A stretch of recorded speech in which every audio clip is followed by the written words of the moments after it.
একটা মাত্র ছাওয়া, অনেক দূর দূরান্ত থেকে আসলাম। বাচ্চাটাকে আমি দেখি না, বাচ্চাটা গেল কই? এদিকেও তো নাই, এদিক দেখি এদিকেও তো নাই। বাইরের দেশ থেকে আইলাম, ছাওয়াটা তোর খুঁজে পাই না। কোন টেনশন নাই, বাচ্চাটা গেল কই? এই ছাওয়াটা তো এক নজর না দেখলে আমার ভালো লাগে না।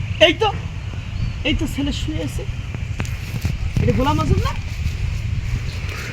এ বাবা, বাবা, এ বাবা, বাবা কে এই ছাওয়াটা কিছু নাই। কেডা এই হ্যালো একাদা, কে একাদা, আমি তোর বাবা আবাইছাও আইসি। এ বাবা কান থেকে। আম্মা হ্যাঁ আজকে 3 দিন ধরে কিছু খাই না বাবা। কে? তুমি তো খালি বাইরের দেশে থাকো সুখে। হ্যাঁ। বাইরের দেশে যুদ্ধ নাকি আগুন, দেশের উপর আগুন করছে। গ্যাস কেনা আরি না ভাত কাম কি দেয়।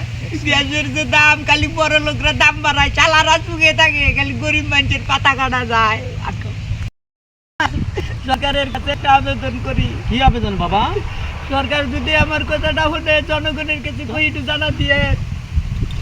কারণ হলো কি, কারণ হলো আপনারা গরিবের উপরে এরকম জুলুম করেন না, গরিবের উপর রহমত করেন, গরিবের উপর পেটে লাথি দিন না, গরিবের পেটে। কারণ আপনারা দেশ নিয়ে যুদ্ধ করেন আর গরিবরা পেটে ভাত দেয় না, গ্যাসের জ্বালায় পেটে ভাত না খা মরে। তার এখন কি করবো বাবা?